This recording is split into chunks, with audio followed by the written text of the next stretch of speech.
Welcome back again guys, this is Shashank. और आज की वीडियो हम देखेंगे इफ़ एल्सिफ और एल्सिफ लैडर के बारे में।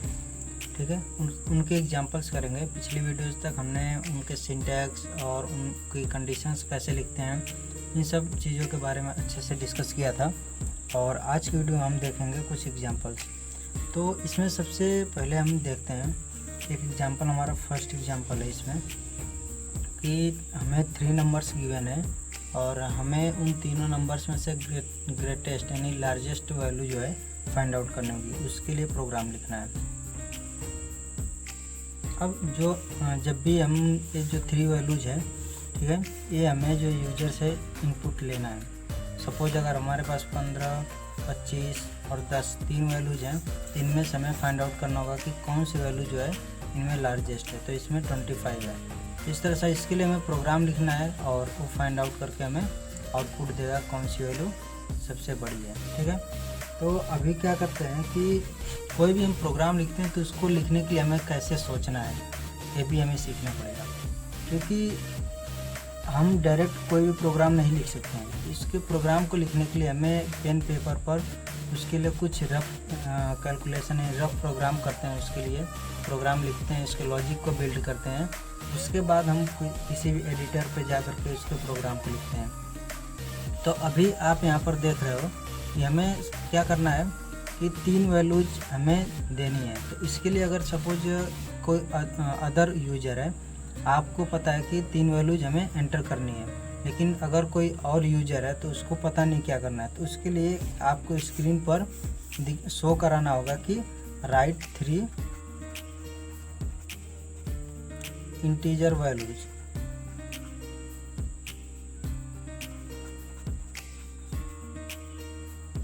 ठीक है, इस तरह से कुछ प्रिंट कराना होगा। इसको प्रिंट कराने के लिए हमें क्या करना होगा, एक प्रिंटफ फंक्शन स्टार्टिंग में ऐड करना होगा। यानी कि प्रिंटफ फंक्शन स्टार्टिंग में ऐड करेंगे, उसमें एक जो हम कोई भी मैसेज लिख देंगे जिससे कि जो कोई भी यूजर उसको समझ में आ जाए कि क्या करना है। उसके बाद से हमें क्या करना होगा कि जो भी हम वैल्यूज यहाँ पर सपोज लिखेंगे कि एंटर 3 वैल्यूज, यहाँ पर हमने इसमें लिखा है एंटर 3 वैल्यूज। अब क्या करेंगे, जो भी हमारी 3 वैल्यूज आएंगी उन तीनों वैल्यूज को हमें किसी एक वेरिएबल में स्टोर कराना होगा। सॉरी, एक वेरिएबल नहीं, तीनों वैल्यूज को 3 वेरिएबल्स में स्टोर कराना होगा। तो किसी भी वैल्यू को स्टोर कराने के लिए हम इसमें क्या करते हैं, स्कैनफ फंक्शन यूज करते हैं। ये क्या हो जाएगा, स्कैनफ। और इसमें क्या होगा, %d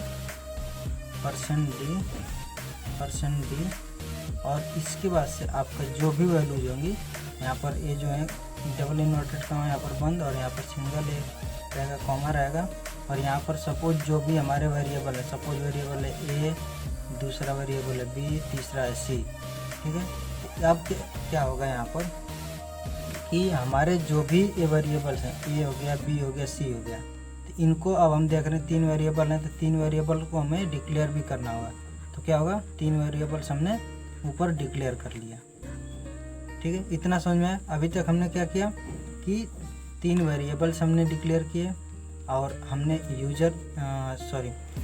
जो हमारा जो है एक मैसेज प्रिंट करेगा कि कोई भी यूजर है वो क्या करे, कोई 3 वैल्यूज उस पर राइट करें। ठीक है, अब क्या करना है हमें, वो जो 3 वैल्यूज मिली हैं उन 3 वैल्यूज को हमें इन वेरिएबल्स में स्टोर कराना है। तो उसको स्टोर कराने के लिए उसमें हमने यूज किया स्कैनफ फंक्शन। और एक चीज़ गलती हमने यहाँ पर की है कि जो स्कैनफ फंक्शन होता है उसमें यहाँ पर होता है %। ठीक है, यहाँ पर सबके आगे %. होगा। अब ये इस %. का मतलब क्या होता है कि ये एड्रेस देता है। ठीक है, कोई भी वेरिएबल क्या चीज़ होती है, वेरिएबल क्या होती है। ठीक है, सपोज हमने एक वेरिएबल डिक्लेयर किया ए नाम का। जो ए नाम का ये वेरिएबल है, ये एक्चुअल में आपकी जो मेमोरी है उसमें एक लोकेशन का नाम है। ठीक है, अब आपके पास एक मेमोरी है, उसमें लोकेशन सपोज 2000 है। उसमें जो आपने डिक्लेयर किया इंट ए या फिर इंट बी, जो इंट ए नाम का जो वेरिएबल डिक्लेयर होगा वो सीधे कहाँ जाएगा, इस मेमोरी में एक लोकेशन को इंडिकेट करेगा। हमें क्या करना है कि जब एम्परसेंट यूज करेंगे तो वो सीधे उस लोकेशन पे ले जा कर के वैल्यू को स्टोर कर देता है। तो इसलिए हम एम्परसेंट स्कैनफ में एम्परसेंट यूज करेंगे, फिर एम्परसेंट बी, एम्परसेंट सी। ठीक है, इसका सिंपल सा मतलब होता है एड्रेस को डिनोट करता है। तो अभी तक हमने इतनी चीज़ें देखी। अब हमें क्या है, अब हमें देखना है लॉजिक क्या बिल्ड करेंगे कि ये जो वैल्यूज कोई भी वैल्यू है उसको उसमें से हमें लार्जेस्ट वैल्यू मिल जाए। तो अभी हम आपको बता रहे हैं सिर्फ इफ़ और एल्स फंक्शन को यूज करके कैसे हम इसको फाइंड आउट करेंगे। तो यहाँ पर सपोज अगर आपने बोला कि ए जो है बी से बड़ा है या फिर उसके इक्वल है। ठीक है, तो अब देखिए अगर ए बड़ा है बी से और अगर बी बड़ा है सी से, तो इन दोनों में इन तीनों में कौन बड़ा हो जाएगा, ए बड़ा हो जाएगा। ठीक है, और अगर सपोज कि ए जो है बड़ा या फिर बराबर नहीं होता यानी कि लेस हो जाता है बी से, और यहाँ पर सेम कंडीशन रहती है। ठीक है, तब क्या होगा, अब यहाँ पर हो जाएगा कि ए जो है बी से छोटा है यानी बी बड़ा यहाँ पर है, और यहाँ पर भी बी बड़ा है, बी जो है सी से बड़ा है। तो यहाँ पर आपको कोई अभी ऐसा कुछ नहीं पता चल रहा होगा कि इसमें से कौन सा बड़ा होगा, क्योंकि आपको ए और सी के बारे में नहीं पता है कि ए बड़ा है या फिर सी बड़ा है। अब यहाँ पर आप अगर ऐसी कंडीशन आप लिखते हो तो आपको क्या लिखना होगा, आपको चेक करना होगा कि ए और सी में से कौन सा बड़ा है। अगर ए बड़ा है सी से या फिर इक्वल है तो कौन सा बड़ा हो जाएगा, यहाँ पर ऊपर बी बड़ा ए से और यहाँ पर ए बड़ा सी से, तो यहाँ पर सबसे बड़ा हो जाएगा बी। ठीक है, तो हमें इस तरह से चेक करना होगा कि कैसे कैसे कंडीशंस हम देंगे कि ए बड़ा है या फिर बी बड़ा है या फिर सी बड़ा है, तीनों चीज़ें चेक हो जाएं। अब जो हमारा लॉजिक होगा वो कुछ इसी तरह से हमें ट्राई करके लिखना होगा। तो अब अगर मैं आपको एक सिंपल सा प्रोग्राम इस पर लिखता हूँ, ठीक है, तो आप देखिए किस तरह से होगा। यहाँ पर मैं इफ़ का यूज करता हूँ, if A is greater than और इक्वल टू बी। अब क्या होगा, अब फिर हमें क्या चेक करना होगा, अगर ए जो है बी से बड़ा है तो हमें चेक करना होगा इफ़ बी भी बड़ा है सी से। तब आप क्या करोगे, प्रिंट कर दोगे printf और जो है ग्रेटेस्ट वैल्यू %d, और यहाँ पर ग्रेटेस्ट कौन सा हो जाएगा, ए जो है बड़ा है बी से और बी बड़ा है सी से, यानी कि ए जो है सी से बड़ा है। आप ए को प्रिंट करा दोगे। ठीक है, अगर ऐसा होता है तब। और इसमें इफ़ के साथ क्या आएगा, अभी एल्स भी आएगा, एल्स का आप यूज कर सकते हो। अभी यहाँ पे क्या हो, अगर ऐसा होता है कि ए जो है बी से बड़ा है और यहाँ पर फिर आ जाएगा कि बी जो है यहाँ पर बी बड़ा नहीं है सी से, तब क्या आप लिखोगे, आपको यहाँ पर एक चीज़ पता चल रही होगी कि जब ए जो है बी से ग्रेटर देन और इक्वल है और एक हमने कंडीशन यूज की बी लेस देन सी, क्योंकि अगर ये ट्रू नहीं होगा तो क्या होगा, बी लेस देन सी होगा। तो अभी आप देख रहे हो कि यहाँ पर ए जो है बी से बड़ा है और बी से बड़ा सी है, लेकिन यहाँ पर कोई कंपैरिजन ए और सी में नहीं हो रहा है, इसलिए एल्स में हम अभी इस तरह से तब कुछ नहीं लिख सकते। तो यानी कि अगर हम ए कंडीशन यूज करते हैं तो हम यहाँ पर एल्स में कुछ नहीं लिख पाएंगे। तो हमें क्या करना होगा कि अब हम इस कंडीशन को चेक करेंगे कि कौन सी और कंडीशन यहाँ पर लगा सकें जिसमें कि एल्स वाला पार्ट हम यूज करें तो इसमें भी कुछ लिख सकते हैं। तो यहाँ पर अगर आप ध्यान दो, ए को आप यूज करो ए इज ग्रेटर देन और इक्वल टू सी। ठीक है, यानी कि आपको क्या पता लग गया कि ए जो है बी से भी बड़ा है, ए जो है सी से भी बड़ा है, ए जो है ग्रेटेस्ट हो गया। और अगर ए जो है बी से बड़ा है लेकिन यहाँ पर ए जो है सी से छोटा हो गया, यानी कि क्या है, सी जो है ए से बड़ा है, तो आप यहाँ पर क्या करोगे, यहाँ पर लिख दोगे printf ग्रेटेस्ट वैल्यू है %d और यहाँ पर हो जाएगी सी, क्योंकि ए जो है छोटा है सॉरी ए जो है बी से बड़ा है और यहाँ पर ए जो है तब एल्स में जब आएगा तब ए जो है छोटा हो जाएगा सी से। ठीक है, तो अभी आपने क्या देखा, ए जो है कहाँ पर कैसे किस किस कंडीशंस में ए बड़ा है। अब यहाँ पर जो है एक जो ए वाला इफ़ है, इस वाले इफ़ के साथ एक और एल्स आएगा, अब इससे क्या होगा देखो, अगर ए जो है बी से बड़ा या फिर बराबर नहीं हुआ तब क्या हो जाएगा, ए जो है ये आपका लेस देन बी होगा। ठीक है, ये वाली कंडीशन होगी, यानी कि अब ए छोटा है बी से, तो आपको क्या करना होगा, अब एल्स वाले में इसका मतलब यहाँ पर है कि आपका कमेंट के लिए यूज़ करते हैं डबल फॉरवर्ड स्लैश होता है, इसका मतलब हो गया कि ए इज लेस देन बी। ठीक है, अब यहाँ पर आप क्या करोगे, यहाँ पर जो है करली ब्रैकेट रहेगा, फिर यहाँ पर इफ़ लगाओगे और चेक करोगे। अब आपका बी बड़ा है, अब आपके पास कौन कौन सी कंडीशंस हो सकती हैं, बी इज ग्रेटर देन और इक्वल टू सी। ठीक है, ये वाली जब कंडीशन, अगर एक कंडीशन ट्रू होती है तो आपको क्या करना होगा, प्रिंटफ लगाना होगा, और यहाँ पर जो है कौन से बड़ा होगा, ए जो है ए से बड़ा है बी, और बी जो है बड़ा है सी से भी, यहाँ पर बी जो है बड़ा हो जाएगा, आप यहाँ पर यूज़ कर लोगे।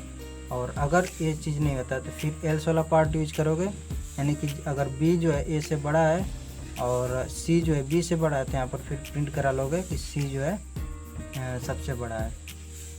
ठीक है, इस तरह से हमारा प्रोग्राम होगा। अब हम कोड ब्लॉक्स पे चलते हैं और इसके प्रोग्राम को देखते हैं कि हमारा प्रोग्राम किस तरह से होगा। आपको एक रफ आइडिया इस तरह से लग गया कि ये प्रोग्राम हमारा किस तरह से लिखा जाएगा और हम इस प्रोग्राम को रन कैसे करेंगे। ठीक है, रन कैसे होगा हमारा प्रोग्राम और क्या क्या चीज़ें हैं जो हमें देखनी पड़ेंगी। तो अब हम कोड ब्लॉक्स पे चलते हैं और उस पर देखते हैं हमारा क्या प्रोग्राम होगा। तो गाइस, अभी तक हमने जो भी प्रोग्राम है ये लार्जेस्ट वैल्यू फाइंड आउट करने का, इसका एक रफ आइडिया हमने ले लिया है। और ये जो है बहुत ही इंपॉर्टेंट चीज़ होती है किसी भी प्रोग्राम को लिखने के लिए, क्योंकि हम कभी भी कोई भी प्रोग्राम लिखते हैं तो उसका एक रफ आइडिया पहले हम उसको देख लेते हैं, फिर उसके बाद हम कोई भी प्रोग्राम लिखते हैं। तो हमें एक आइडिया लग गया कि किस तरह से प्रोग्राम लिखा जाएगा। तो इसको मैंने इस प्रोग्राम को लिखा है, एक बार इसको मैं आपको समझा देता हूँ कि इसको किस तरह से लिखा गया है। तो सबसे पहले हमने एक वेरिएबल डिक्लेयर किया है, 3 वेरिएबल्स डिक्लेयर किए हैं, ए बी और सी नाम के। ये वेरिएबल्स हमारे यूज होंगे हमें 3 वैल्यूज़ को स्टोर कराने के लिए। अब हमें जो है यूजर के लिए एक मैसेज प्रिंट कराना है, राइट 3 वैल्यूज़। ठीक है, अब वो प्रिंट करेगा, प्रिंटफ फंक्शन हमारा जो होता है वो क्या करता है, स्क्रीन पर मैसेज प्रिंट करता है। और स्कैनफ फंक्शन क्या करेगा, जो भी वैल्यूज हम देंगे उनको 1 बाय 1 करके ए में स्टोर करेगा, फिर बी में स्टोर करेगा और तीसरा सी में स्टोर करेगा। और उसमें उसको जो है स्कैनफ इस तरह से लिखा जाता है, डबल इन्वर्टेड कामा होता है, फिर %d, अगर एक वैल्यू होगी तो बस यहाँ तक होगी %d, और यहाँ पर डबल इन्वर्टेड कामा जो ए वाला है ये रहेगा, और उसके से यहाँ पर सिंगल कॉमा रहेगा, उसका से एड्रेस ऑफ ए इस तरह से रहेगा, और यहाँ बस इतना रहेगा। अगर आपने 3 वैल्यूज यूज़ की हैं तो %d और ये चीज़ रहेगी डबल इन्वर्टेड कॉमा और फिर एक कॉमा, उसका से एड्रेस कौन कौन सा है, ए का एड्रेस, बी का एड्रेस और सी का एड्रेस। ठीक है, अब इसका से हमने क्या किया था, एक जो है एक कंडीशन, अब मैंने आपको कंडीशन लिखने के लिए बताया था, एक मैथमेटिकल फॉर्म है। ठीक है, अब इसको हमने कंडीशन के लिए की तरह यूज किया है, जिसको हमारा जो है कंप्यूटर या कंपाइलर जो है हमारा इसको समझ सकता है कि ये क्या चीज़ लिखा गया है। ये लिखा गया है ए इज ग्रेटर देन और इक्वल टू बी, यानी कि अगर जो है ए की वैल्यू बी से बड़ी होती है या फिर बी के इक्वल होती है तो ये वाली कंडीशन 1 हमें देगी, और जैसे ही 1 मिलेगा ये क्या करेगा, इस जो है इफ़ नाम का जो फंक्शन है हमारा इसके अंदर आ जाएगा, और यहाँ पर आएगा तो क्या करेगा, इसको रन करेगा। फिर इफ़ एक मिला है, यहाँ पर एक कंडीशन है, अगर ये ट्रू होती है तो ये वाला प्रिंटफ आपका चलेगा और प्रिंट करेगा लार्जेस्ट नंबर, और जो ए में जो भी वैल्यू होगी वो प्रिंट हो जाएगी। ठीक है, अगर यहाँ पर ये फॉल्स होता है तो आपका क्या करेगा, एल्स वाला पार्ट चलेगा, और यहाँ पर सी का जो नंबर होगा वो यहाँ पर प्रिंट करेगा।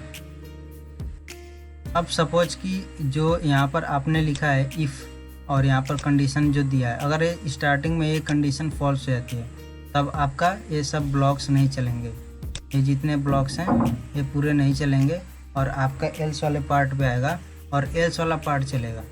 अगर इफ़ वाली कंडीशन फॉल्स होती है तो एल्स वाला हमेशा चलेगा।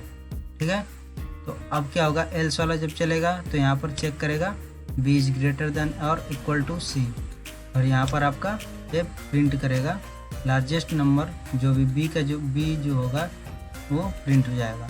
और अगर यहाँ पर ये कंडीशन फॉल्स होती है तो एल्स वाला पार्ट चलेगा और ये प्रिंट कर देगा यहाँ पर।